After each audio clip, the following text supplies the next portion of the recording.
What is up, guys and gals? My name is Splattercat, and we are here at the Nerd Castle today playing the next episode of Mountain Blade Warband. If I can avoid bumping into my mic, I apologize for that. What are we doing down in Serenade territory? Well, I didn't want to bore you guys with the nasty kind of travel sequence, and so we are in Cuba in order to set up a new profitable enterprise so that we can make a tad more money. I'm gonna go and talk to the guildmaster. Let's have a walk around town. I can never find my way around some of these Serenade cities. I get lost. So this could turn into an adventure. But doubtful. Let's see. That's obviously a horse vendor. That or someone who's selling horse asses, one of the other. This guy seems to have a wide assortment of pots and shields. Alright, my horse is allergic to stairs, so we may have to hoof it here, which seems sort of ironic considering we're getting off the horse in order to hoof it. But I don't question these things, I just go along with him. He is selling pointy shoes. What's over here? Nothing. A wagon cart. That doesn't seem like the best place to put a wagon if you're looking for the proper flow of traffic, but, you know, I'm not a municipal planner. What the hell do I know? Let's get off our horse, and we'll wander up this way, hopefully running into the guildmaster at some point. I should also probably check my provisions before we leave here. I haven't checked my food in a little bit, and I get the feeling we may be a tad on the low side. Let's go right first. Let's stick on the right path, and if we can find him up and in here, it'll make our lives a tad easier. Why are we setting up all these profitable enterprises? Because we are broke as a joke on a rope, and I don't know why a joke would be on a rope other than, well, I have no idea whatsoever. It's just a saying. But in that case, we need to make sure that we have more income coming in. Just like anybody else, Mad Dog McGriddle needs to have a job. And we'll set this up. And down here, I don't know how much money we're going to make off this. Okay, so we're going to set up another dye works. There's the money for the land. That does put us in a bit of a skimp situation where we don't have a ton of cash to play around with. But since our finances are positive, we don't have to worry about going bankrupt anytime soon. Plus, now that we've set up this profitable enterprise, we can feasibly leave our lord if we decide to. We don't need his dirty war money anymore. Let's have a look at our reports. And they said that was going to be about 527 per term. So yeah, if we decide to break up with the Kingdom of Nords, it's just not working out. Don't worry about it, it's me, not you. King Ragnar, don't cry. Don't sully that beard with your salty tears, my dear, dear friend. But if we decide to go on our way, which would be a tad of a waste at this point because we've made a lot of enemies. We have not been making friends. We've been beating people up all over the hillsides. We've been beating people up in the glens. We've been beating people up in the deserts, in the mountains. If you can think of a biome, we have probably molested somebody there. There's been a border incident. Swadia has been mistreated by Rhodoks, and so they may break out into war sometime soon. Food actually isn't looking so bad. Food is looking okay. But I don't think that's going to stop me from stocking up right now. We'll grab 23 for bread. That's a great, great price. That is an amazing price, so we will take it and we will run with it. Run with our bread, although the wind rushing past the bread might make it stale a little bit quicker. Just things to think about if you're trying to maintain your bread in an efficient setting, or in an efficient, oh, I don't know, if you want it to be good for an efficient duration. There we go. That's the word that I have been so desperately searching for, and if I searched any harder, I would need some kind of, oh, I don't know, literary support device or something. See if there's any random groups running around. Looters. Haven't seen any looters in a while. We could have some fun and just steamroll those poor guys, but what can you do there? Anything? I'm not seeing any Tundra bandits, Taiga bandits. It looks like the lords have done fairly short work of the enemy before we even showed up. So, because we wiped out the base over here, the side effect of that is that the lords are pretty much just going to run a train on all of the guys that are running around, all the little bandit groups, which leaves us with not a whole lot of people to fight, except for these little speedier ones, which might be a slight of a bit more difficult to run down. I mean, we can try. We might also consider running around doing bitch work for lords. Jarl Iraya jumped in on this one. I don't even really want to do this battle. If Jarl Iraya is going to be involved, I don't want any part of it. Let's talk to Iraya. Does he like us? He's indifferent. He says that he is the Lord of Vercheg, and they haven't collected taxes anytime recently. Let's go be a tax collector. It's not going to endear us to Vercheg. Nobody likes a tax collector. But this is a pretty profitable quest, all things considered. So we'll start right there. This quest, there's a couple things to know about it. The first is that this quest is dictated by your highest trade skill. So if somebody in your group has a high trade skill, you get a lot more money. The second thing is that these people are going to be pissed off at you after you're done here. We're going to, it says right here, the people of Vercheg are outraged at your demands and decry it as nothing more than extortion. They're getting very restless, and they may react badly if you keep pressing them. Nonsense. Treat them like a grape and press them. Press them for all of their lovely, delicious golden wine. I don't think I want anything golden that comes out of a peasant, though. I'm going to retracted. We're going to take that one back. And so as you can see, we're accruing a little bit of cash here. Hopefully Jarl Iriah stays in the vicinity. If he doesn't, we're going to have to look him up after all this, and it's a... Nope, Ragnar's having a party. We're going to miss out on the party because we're collecting taxes. How weak is that? Of all the reasons to miss a killer party with tons of beer, collecting taxes is one that I don't think is quite up to the snuff that we would require it to be at. Looks like they're almost out of money. We've collected 4,000 dinars. Now this becomes a really, really good quest to think about in the early game when you don't have any money to play around with. If you can consistently get this quest from different lords, there's also a skeevy way to play the game. You can find a lord from an opposing faction that you don't plan on siding with in the future. You can get this quest from him, and then you could just pocket all the cash and walk away. I used to do that in the first Mountain Blade, and if you could get this quest 3 or 4 times for a capital city, you could end up with feasibly 15 to 20,000 dinars if you get really, really lucky at it. Let's take a run around the tavern and see if there's anybody here that we want to hire. There's some mercenary swordsmen. In times of peace, you've got to make sure that you're spending all of your time recovering and becoming strong, because peace tends to be very short-lived in Calradia. Just one of those little things to be aware of. Peace doesn't last long. Although, in odd cases, I have seen peace last just a completely unacceptable amount of time. Every now and again, peace does try and bankrupt you. We are profiteers in this case.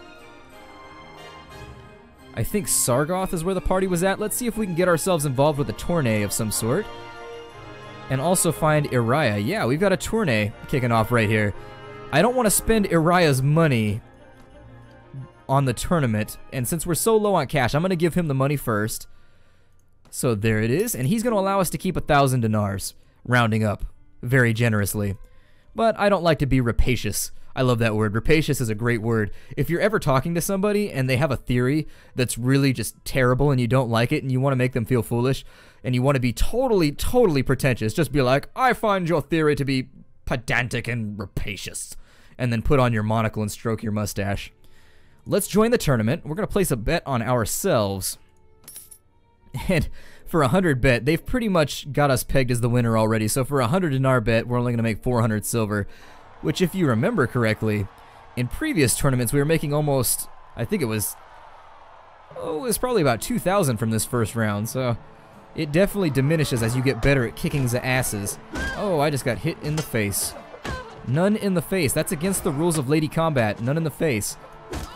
Oh, and down they go. I didn't really contribute to that combat. I more or less just blocked my way through it, but I'll take it. Place another bet, and we'll get 480 for that bet as well. It's something. Make sure that everybody doesn't run off into a weird blob here. We want to maintain formation. Although I think... Oh, I saw that ridiculous dome-headed haircut and thought that maybe we got somebody awesome on our team.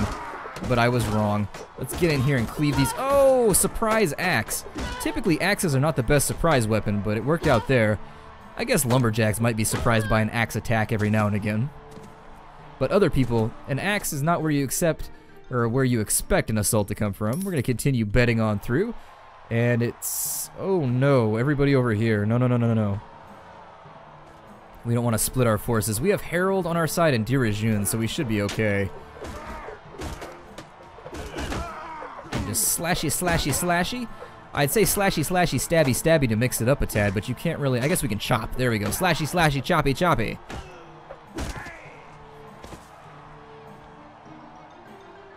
And that leaves us with this flaxen-haired individual. In a certain sense, it distresses me that we're going to have to marry one of these guys because they're going down way too easy. 2 teams with 1 fighter each. That means we're drawing to a close. I think we've probably got 2 rounds left after this, though.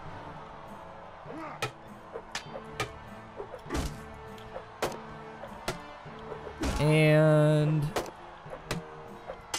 Ooh, we got a block off. Oh, no. That backfired on me. There we go. Harold is now down.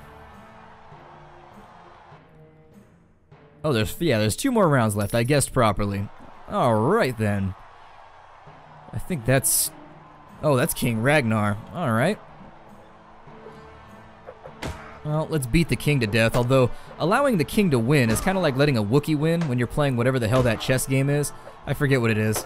My Star Wars knowledge is not at its peak anymore. It used to be pretty good, but I stopped reading the comic books, not where it was, but you want to let a Wookiee win. That's the general theme here, and Wookiees are much like kings. They're hairy. You want to allow them to win, Nord kings anyways, and if you allow them to win, it probably is going to leave your head attached to your shoulders.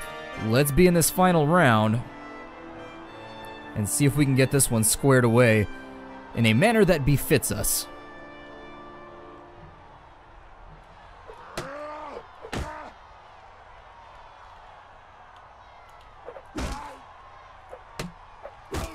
And down he goes. Jarl Lagerson, our final competitor. We've made 1669. That's not a very good amount of money, but it's something, and plus, that's not the only benefit to this whole thing. We do get a bonus with the Kingdom of Nords. We get to go to the feast, which we got to go to anyways because we've been pretty much carrying this kingdom. And we want to talk to the king here for the bonus reputation. And there it is. We're up to 5 and 7. I haven't decided if I want to become sworn yet and give ourselves a fief. Our fief will provide us with a little bit of cash, but what that does is whenever a war breaks out, we've got to fall back and defend our fief, otherwise it just gets raised like crazy, and then you're not making any money from it. The amount of money you make from a fief is better than the amount you get paid as a mercenary, at least in vanilla. If you're playing Florist, the amount you make from being a mercenary is way, way better. There's absolutely no incentive in Florist to ever do anything but mercenary forever. But for now, there's deserters wandering around down here. I don't really want to fight with deserters. We need to figure out some course of action to speed this episode along until we declare war on somebody. We've already got our recruiting done. Let me take a look at my party report. Oh, we can have 82 people in our party? We're getting fairly sizable. Our party's becoming girthy.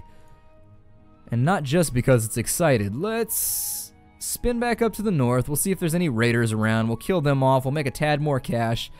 And if nothing else happens, I may, in between this episode and the next, fast forward until war is declared. We could be a dick and just ride around causing problems, raiding cities and whatnot. I can almost guarantee you we're going to be at war with Vaegirs sometime in the future. And if you look, we're bordering a lot of kingdoms right now. We're bordered with Kyrgyz, so we could potentially declare war on them. We've got Vaegirs, we've got Swadia. We've also got a tiny little corridor right here, Ryablet to Iberin, that connects us with Rhodoks, so we could potentially end up at war with anybody. Now, you can end up at war with anybody anyways, but it's easier if you have a border because it creates little border disputes that the AI randomly generates. I don't really know the math that goes into the whole thing. Sometimes it seems a little bit excessive, but other times it makes sense. Somebody got oppressed, somebody got mad, and they decided to throw down and hit somebody with a pointy object. That seems to be how most of our problems get solved in Calradia anyways. Let's work on... Yeah, we're going to do some quests. Let's go back to Sargoth before everybody disperses. And we're going to do some quests. There it is. Now we're seeing a little bit more cash coming in each week. 851 is good. I'd prefer to see that number in the 2,000 to 3,000 range, though. So we're going to continue working along that front. That's a long-term goal for the game. What some people like to do is get all of their enterprises set up before they do anything else. But that can tend to be a little bit grindy in the early game because you're going to spend a lot of time doing banditry, or you're going to join a faction briefly and just spend all your time raiding, ignoring all the calls to action and whatnot. Looks like everybody dispersed already. Let's talk to Taraya, see if he's got any jobs for us. He's got nothing.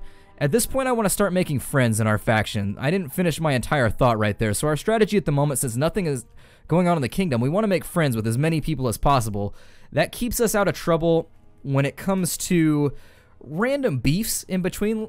The lords are a lot like rappers in that they can't stand the fact that everybody else is successful. It irritates them, and so they're constantly just bickering and fighting. If you're friends with everybody, it decreases the chance you're going to end up beefing with other people. And then the other thing is that if a lot of people like you, they are more likely to vote for you for Marshal, and they're more likely to vote for you when it comes time to give away fiefs and to give away castles and things of that nature. So just a little something to think about in the metagame. Gurlad says that he needs soldiers. He wants us to train 7 veterans and turn them over. Alright, let's do it. I think we can pretty much auto-train veterans up at this point. Let me see if I have anybody that's on the edge of becoming a veteran anyways. Oh, we're so close. We just need one more. I love it when I can just turn these quests in without having to worry about it. It's distressing to me when it doesn't go down that way. Because there's a very specific way that I want this to be I want this to be gone down on. I'm going to go with the skirmishers there, keep all my Vigor troops as archers because Nords are just rubbish at it. Now then, Artimener has leveled up one more time. He's got surgery skills too, which leads me to believe I may have improperly allocated the abilities for Nizar, but I suppose I'll leave Nizar as our overall doctory character and we'll turn him into a frontline fighter with maybe some support skills like engineer, a little bit more trade possibly, tactics maybe. I don't think anybody in my group has really amazing tactics, so I'll look at the little menu in just a moment so that we can quantize just about everything. He needs further shield skills. Let's go with Weapon Master. His Weapon Master is really bad. He has a piss poor Weapon Master skill.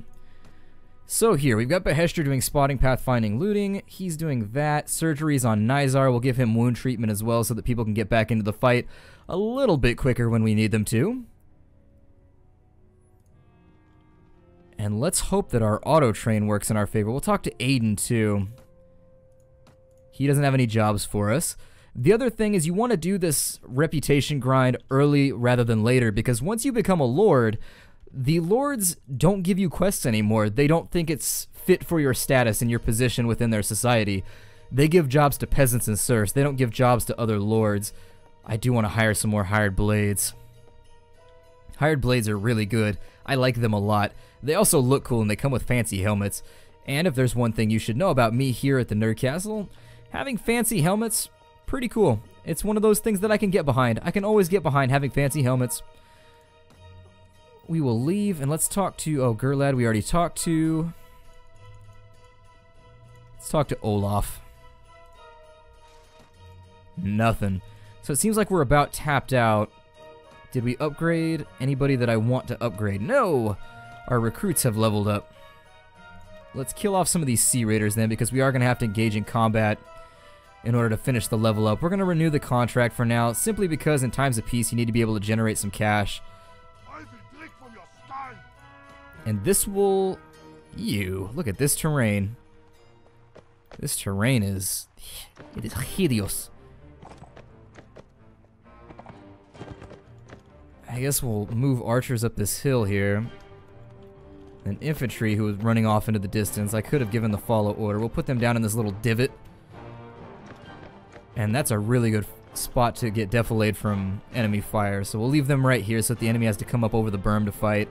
Obviously our horse is going to be completely useless in this battle. So we're going to dismount.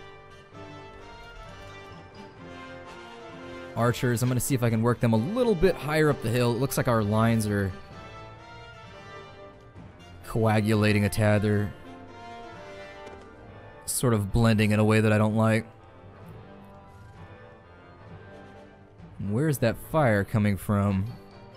Always an astute question. Where is that fire coming from? Irregardless, is always, just from an engineering standpoint, a civil standpoint, where is that fire coming from is a question that everybody should probably ask when unknown fires are in their vicinity. I apologize if the episodes are a little bit shorter. That is a problem with recording in 1080p, is that the files are so much larger that I simply can't store them. I am looking into a solution for it, but as of right now it's outside my budget, so I apologize. For games that don't need 1080p recording, obviously we're not going to record in 1080p, but for this game, I feel like it should be totally just rocking it in 1080p. Let's see how many of these guys we can kill before they get down the hill. I'm going to jump over this line if I can pick up some velocity here. Straight over the top, alley-oop style. And I'm going to pull the infantry to this line right here. Oh, and they're throwing farming and logging tools at me again.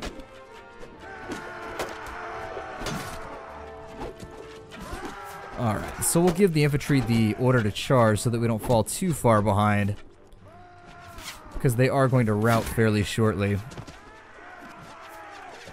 They tend to see the writing on the wall. I don't even know why they entered into this battle in the first place, but this 19 versus 60 stuff is sort of a crock for them. Not a whole lot of survival chances going on. Still a couple up the hill. I don't like fighting upwards like this because it renders a lot of your slashes completely and totally moot. I love that word. Moot is a great word. It's just fun to say. It's like quark. Moot, moot, moot, quark, quark, quark. Noodle, noodle, noodle. Noodle's another one that's fun to say. There are certain words in English that are just super awesome. There's also phrases in Latin like semper ubi sub ubi. Semper ubi sub ubi is a great, great phrase. If anybody is ever trying to just act educated and they're trying to be all academic and they say something just in Latin and you don't know what they said, just respond with semper ubi sub ubi. Just to let them know your contempt for their academics. Alright, so we've captured another Sea Raider. That could also be a reason why we're traveling slowly. I didn't even notice we had so many prisoners. We didn't pick up anything good, but every little bit of vendor fodder offsets the cost of food, so that's fine. Let's hope that one of these veterans... Let's see, warriors? Not a single one of them. That's okay. I didn't expect that battle to really result in a whole lot of upgrades. So I'm not too let... My heart isn't broken. My wondrous feline heart is not broken as of yet. It's getting there, though. It's definitely on the edge of being broken. So bear that in mind, Calradia, before you stick with me with any more unfortunate circumstances. Let's head back. We'll vendor some of this stuff inside our own territory. And we'll wait for one of our warriors to get an upgrade.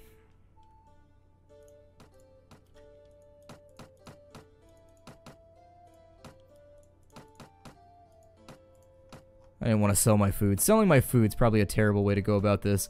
Keeping people fed. Always high up on the list. My charger isn't lame yet. We will buy some more food. That's what we need right now. We'll grab some cabbages, some apples. We're going to grab some bread, maybe some fish. We're going to keep it light. We're going to keep it very, very diversified because it does keep your morale higher. A lot of people don't know that. The variety of food that you have increases your morale, so you always want to have that a little bit higher. How are we doing on cash? 4608. I'll take it. And once again, we sort of just ride silently around the landscape, hoping that something interesting will happen. Maybe another tournament. I could settle for a tournament. Swadia just made peace, which could mean that we end up at war fairly shortly. I do want to get Dirham back. I really, really want Dirham back. I don't like the fact that Vagirs took that. Let's jump into these taverns. See, ooh, a farmer. Let's talk to him. The farmers give you a quest where their village has been overrun by bandits and you can go help. Their village is Amir. I don't necessarily know where Amir is at. So let's go to our note list. We will go to locations and Amir. There we are. And show on map. Oh, that's fairly close. Cool. So we'll be able to squeeze this in before we end the episode. Now this is another one where if the bandits end up killing you, they sack the village. So you really don't want to go down in this mission. Have everybody follow me for now. We're going to ride out. Maybe position right there. Now a large portion of our force is going to be peasants, which means they are going to be fodder, but you don't lose anything for your peasants getting annihilated, so let the peasants be annihilated. Let their bums be perforated in the most aggressive of fashions. And it looks like a lot of them are holding back and skirmishing. Let's sound the charge. Mostly because I need the cover. Oh, that guy has a giant sledgehammer. That was terrifying. I almost peed a little bit. We'll kill that guy. And who else is back up in here not paying attention? Oh, gotcha. I'm going to be the teacher who calls on that student in class who's daydreaming.